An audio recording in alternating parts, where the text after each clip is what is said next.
What's up, guys? Welcome back to another video. I am making another astrological case study. I made one about Bo Burnham a few weeks ago, so you guys should check that out if you haven't. But today I wanted to feature Jennette McCurdy. Jennette has reached a major milestone in her career recently with the debut of her memoir, I'm Glad My Mom Died. It tells the story of her complex relationship with her overbearing mother, her experience as a former child actress, and her struggles with eating disorders and addiction, and her road to recovery. The book was released on August 9th, 2022, and became an instant New York Times bestseller. So a little backstory about Jennette before we dive into her chart. She started acting when she was 6 years old because it was her mom's dream. Her mom pushed her only daughter to go to all these auditions, take acting and dance classes, work constantly, put a ton of pressure on her to perform, and basically deprived Jennette of her whole childhood because she wanted to live this celebrity fantasy vicariously through her. And also make some money off of her so she could pay the bills because the family was struggling a lot with money. Her mom had breast cancer when Jennette was only 2 years old, and apparently would use her cancer survivor story for sympathy and credibility to manipulate other people with. But the way that she manipulated her cancer was very obscure and did, to your point, feel like it was a play, like the whole thing was a performance. Now I see it as her being really, just very into martyrdom. Jennette explains how she felt an extremely strong connection with her mother and would do anything to make her happy, which of course involved acting. At one point, she recalls telling her mother that she didn't want to act, and her mother threw a tantrum, cried hysterically, and insisted that she loved acting.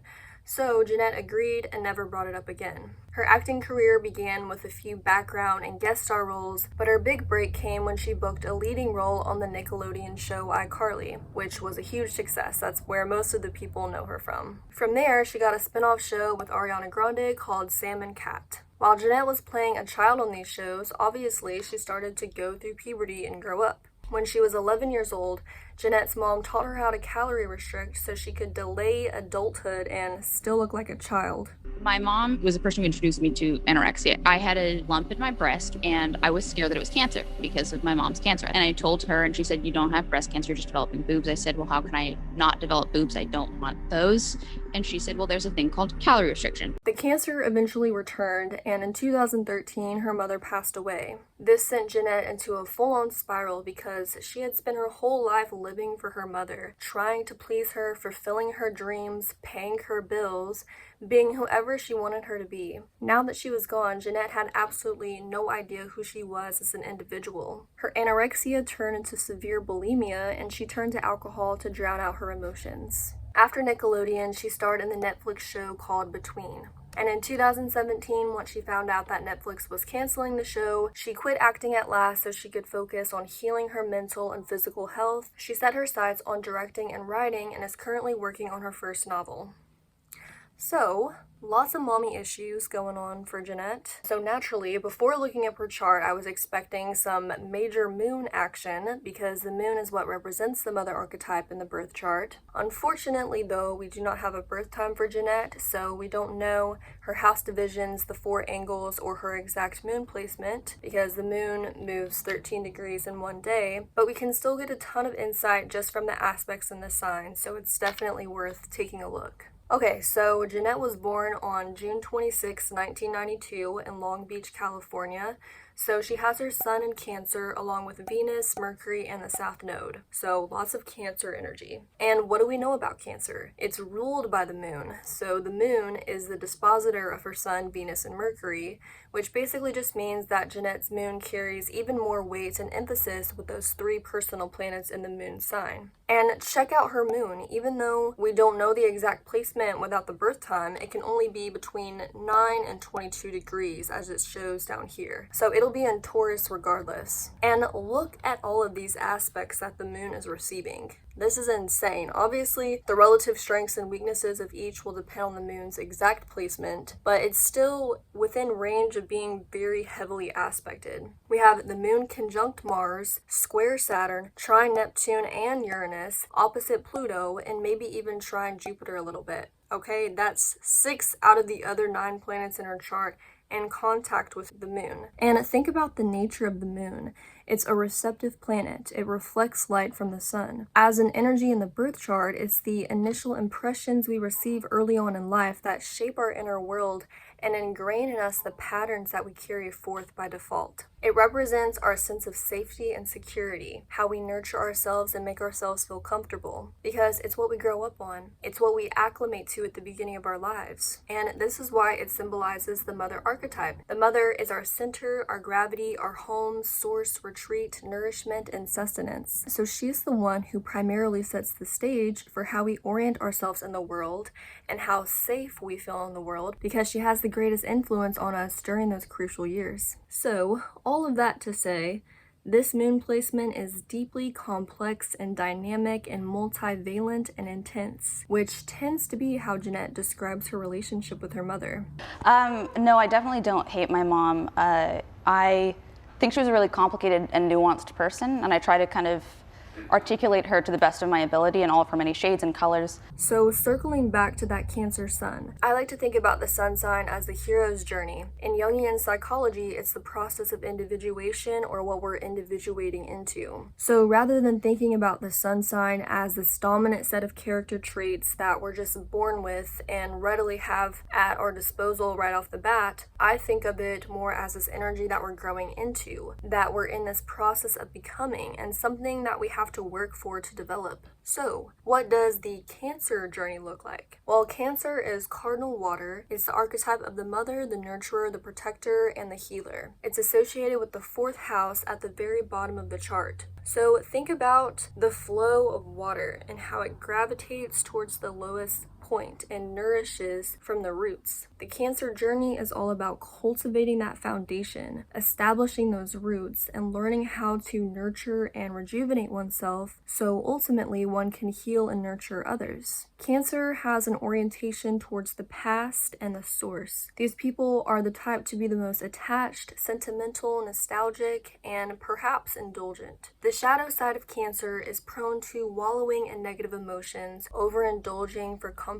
and emotional support, smothering oneself or others, being overprotective and overdefensive, clinging to relationships, being too dependent on others, and dwelling on the past. It's an energy that pulls one down and in. It's the force of gravity. And I think we can certainly observe the relevancy of this Cancer trajectory in Jennette's life. I mean, as she describes in her book, she was enmeshed in this deeply codependent relationship with her mother. She turned to food and alcohol as ways of coping with her emotions, which we'll get into more later. She was utterly smothered, consumed, and overshadowed by her mother, and now much of her focus has been on healing her past and establishing her own roots. When Jennette lost her mom and was forced to relinquish the old narratives and come to terms with the fact that her mother had been abusive and exploitive of her, she basically had to dig up this whole foundation she built her life upon and completely rewire herself. Jennette is being called to learn how to be her own mother, how to nurture and heal herself.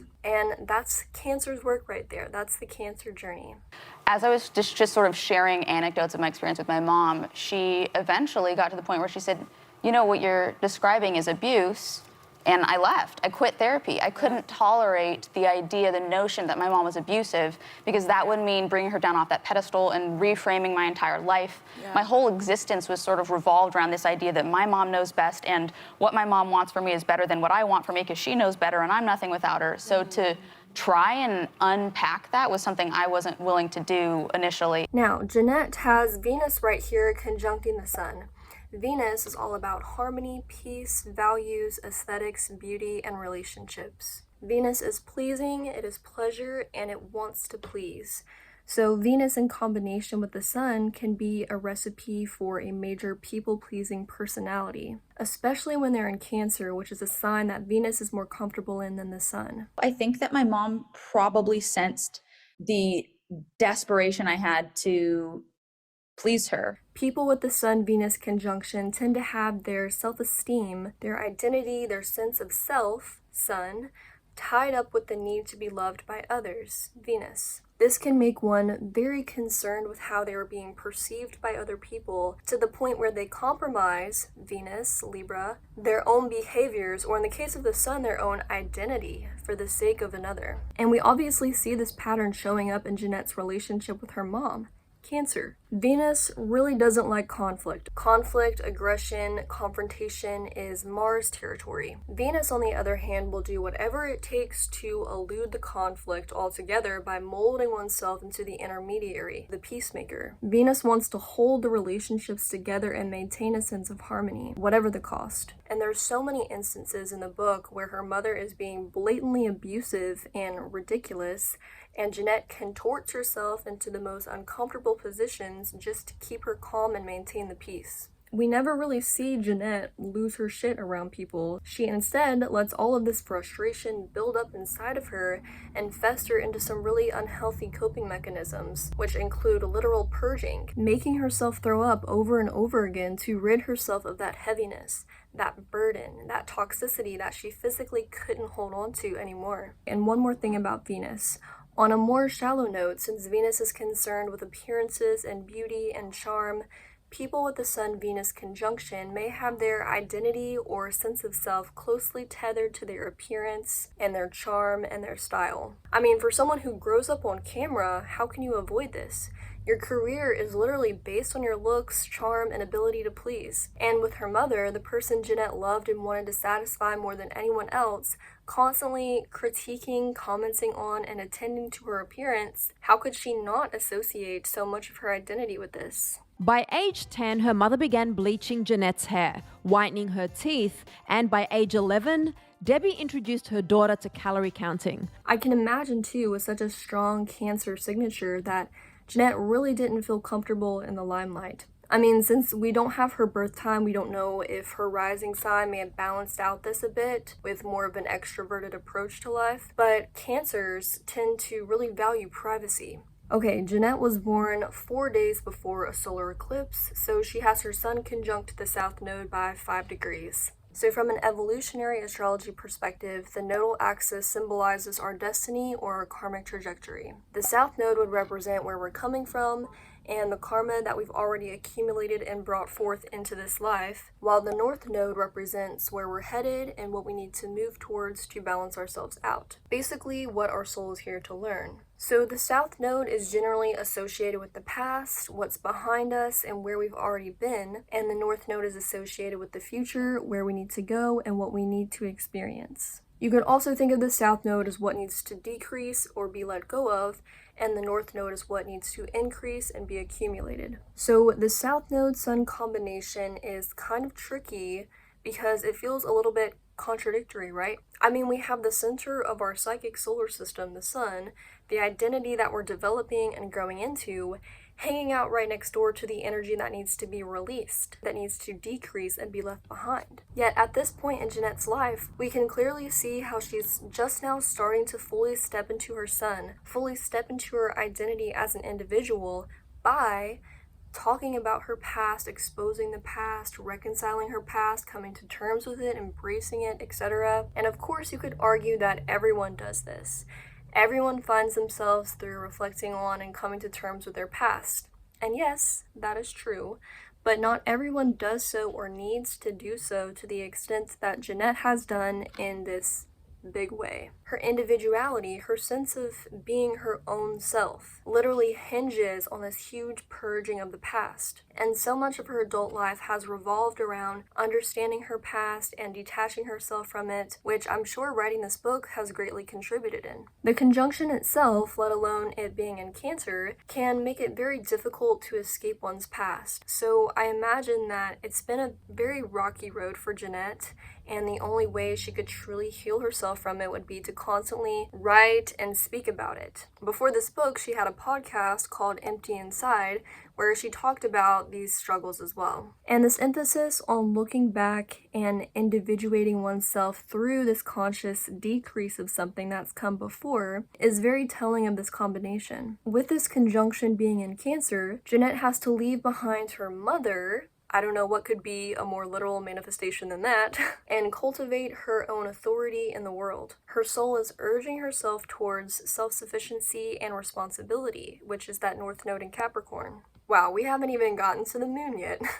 Let's get into the moon, the star of the chart. So, like I said, the moon is in Taurus, which is a sign that it's exalted in. Now, this is where I want to get into the eating disorders, because the moon rules food. And if I had to associate any two of the zodiac signs with food, it would be Taurus and Cancer. Cancer is pretty obvious because it rules the mothering and the nurturing principles, and Taurus because it's a fixed earth sign. It's substance, it's physical, it's sensual. Taurus is ruled by Venus, so it's a pleasure-seeking sign, and it's very aware of the body and the needs of the body. So, for example, whereas air sign moons may find comfort in reading, learning, communicating with people, and exchanging ideas, Earth sign moons need to tend to their bodies and their physical needs. They want material comforts that they can take in through the five senses. Anyway, we have the Cancer and Taurus energy directing our attention towards food, and we can look to the moon itself in any chart to understand a bit about one's relationship with food. Okay, first let's think about Jupiter and Saturn, because we're getting a trine from Jupiter and a square from Saturn. Jupiter represents the principle of expansion or inflation, and Saturn represents contraction or deflation. Jupiter tends to overdo, overindulge, encourage excess and go big, and Saturn tends to inhibit, restrict, deny, and delay. So we have two conflicting energies right here contacting the moon. So I can imagine, first of all, that Jennette really loves food. With that sensual Taurus moon and that comfort and nurture seeking Cancer sun and Venus, food is something that she probably really desires and seeks satisfaction in. But it's a complicated relationship because Jupiter is over here urging her to be excessive and go big and be greedy, and Saturn is over here like putting on the brakes and feeling a tremendous amount of guilt and wanting to cut back and restrict. And we see this restriction and this austerity in Jennette's anorexia. And then when that anorexia inevitably morphed into bulimia because she could no longer maintain that severe calorie restriction, we see that back and forth cycle of overdoing it, feeling guilty, getting it out, and then restricting over and over again in this uncontrollable way. And we see that reflected through these Jupiter and Saturn aspects. I was never aiming for bulimia. I was attempting to have anorexia, but I couldn't keep it up without my mom. So then that would lead to, I'd starve myself for so long, and then I'd binge, and then I'd purge because I hated the feeling of fullness, hated it. Next, let's check out the Pluto opposition. Pluto is the force of transformation. It's the transition between death and birth, destruction and creation. It's the catalyst, the crisis, the peak experience. And it has an association with power, primal energy, manipulation, the underworld, the unseen, and the unconscious. It actually rules things like purging, or exorcising, did I say that right? Exorcising, or anything cathartic, because that's how we transform and transmute ourselves. Pluto rules those things that are destroyed or expelled to catalyze a transformation. And typically, those are the things that are not so pretty and the things that we want to hide from the world. So Pluto has that association with the unseen or the undercurrent, things that are concealed. So I think we see an obvious association here with the Moon-Pluto opposition and Jennette's bulimia. Obviously, we have the physical purging of food, we have the emotional catharsis that Jennette experienced, or perhaps rather an artificial catharsis as a substitute for actually feeling her emotions and letting them pass through her field naturally. We have the taking over by the unconscious to the point where she can no longer control herself, which I'm sure everyone out there is familiar to this to a certain degree, where your body is just automatically doing this thing and you know you shouldn't be doing this thing and you want to stop, and there's this tiny voice buried way back in the back of your mind that's screaming for you to stop. But this unconscious mechanism has completely taken over you and you are no longer in control. That's the unconscious forces of Pluto at work. We also have this element of manipulation. Typically with oppositions, you'll find that the native has sort of disowned this part of themselves. And it can be either planet, it depends on the rest of the chart and the consciousness of that individual.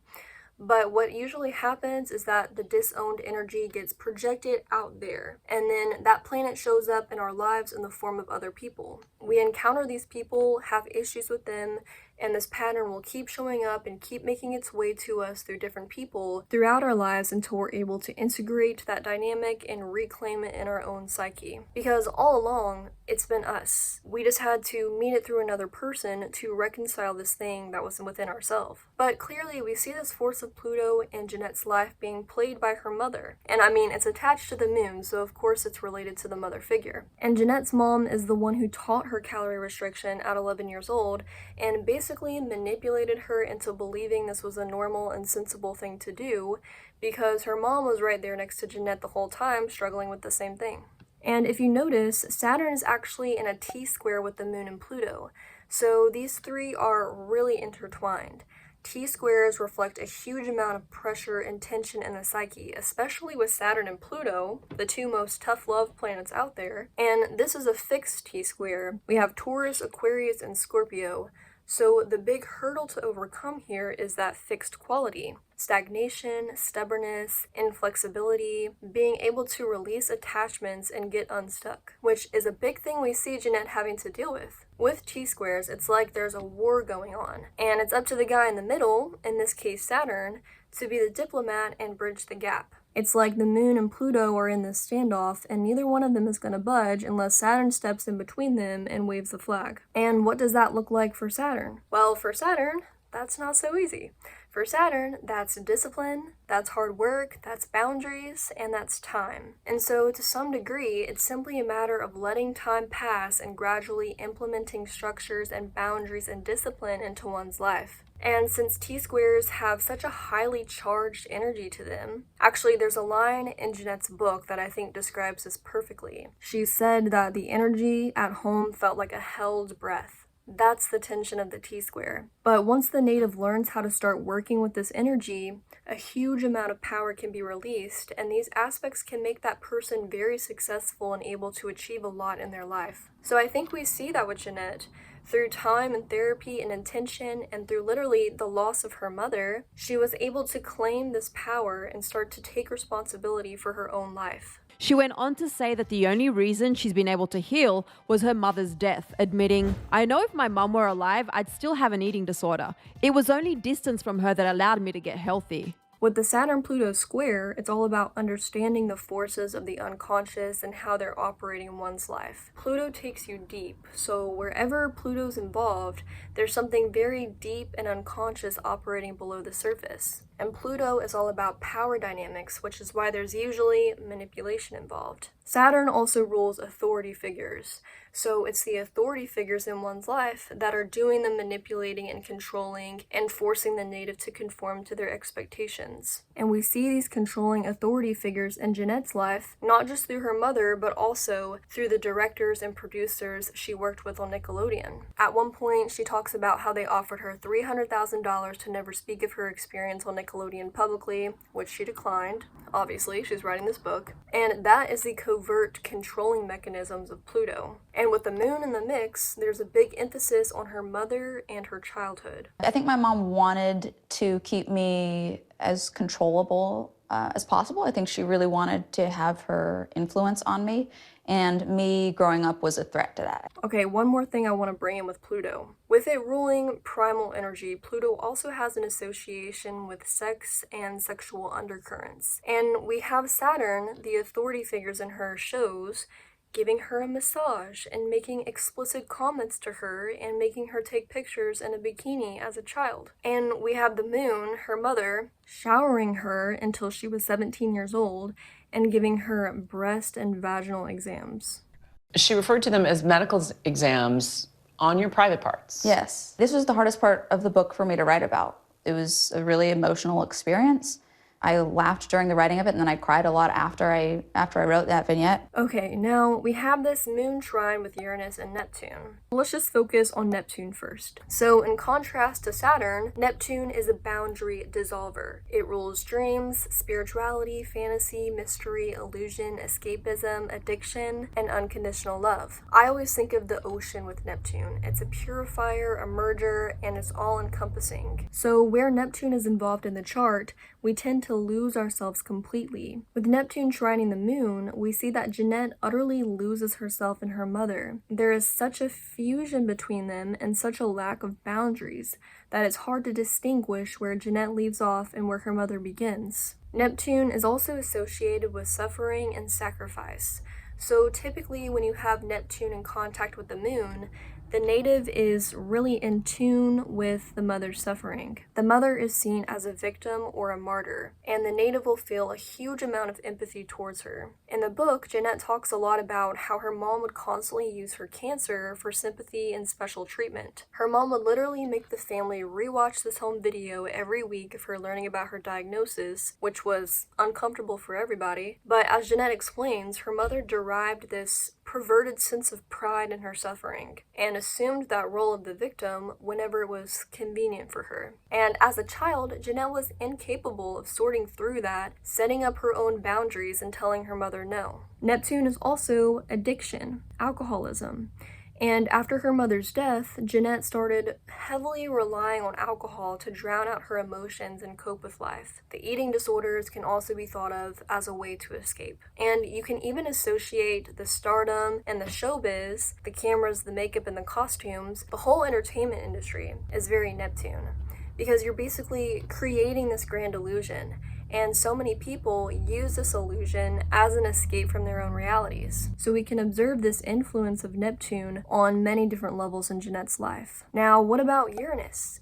Uranus is erratic, rebellious, extreme, sudden, disruptive, impulsive, electric, and eccentric. And from reading Jennette's story, her mother was definitely not a stable or reliable character. She had these extreme mood fluctuations, which would make Jennette's relationship with her very turbulent and volatile. Jennette detailed her rocky life at home, explaining, "My earliest memories of childhood were of heaviness and chaos. My mum's emotions were so erratic that it was like walking a tightrope every day. The mood fluctuations were daily." Uranus also rules liberty, ingenuity, revolution, and individuality. So while Jennette's mom was extremely needy and vampiric and dependent on others, she was also this quick-witted, free-thinking, rebellious individual who would absolutely not conform for anybody. And that's a Uranian personality right there. Also, we can perhaps associate some of those volatile, extreme, and sudden elements of Uranus with the bulimia and Jennette's unstable relationship with food in general. One last aspect I want to cover is the Moon-Mars conjunction. Again, it may be closer or farther away depending on the exact birth time, but I think it's still worth mentioning. So Mars is our life force, our will,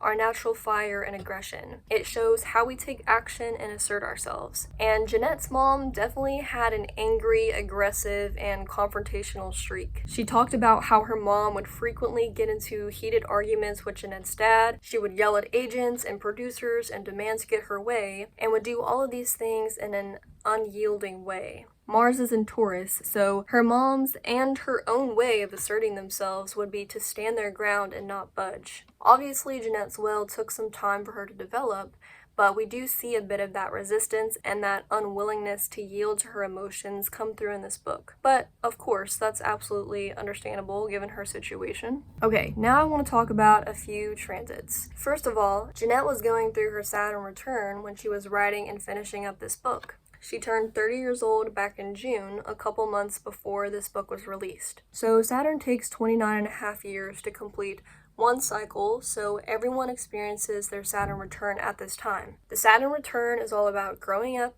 maturing, taking responsibility, and putting in the work. It's the end of a major cycle. And with Jennette, this is sort of like a big move towards her letting go of the past and stepping into her new career as an author. And remember, Saturn is especially significant in Jennette's chart because it's the apex of this T-square. Saturn made its journey all the way around the wheel, gathering knowledge and experience and taking time to process it. And now that it's back where it started, it's ready to step in between the Moon and Pluto and reconcile this tension. And Saturn is all about the hard work and dedication that it takes to bring something into fruition. So we see that a lot of artists and creators tend to produce some big creative work during their Saturn return, which was the case for Jennette and Bo Burnham. I also want to pull up the transit chart for the release date of her book, August 9th, 2022. So this is when we had that triple conjunction of Mars, Uranus, and the North Node in Taurus. And it's pretty rare to get all three of those planets lined up like that. The last time that happened was in 1855. So this combination is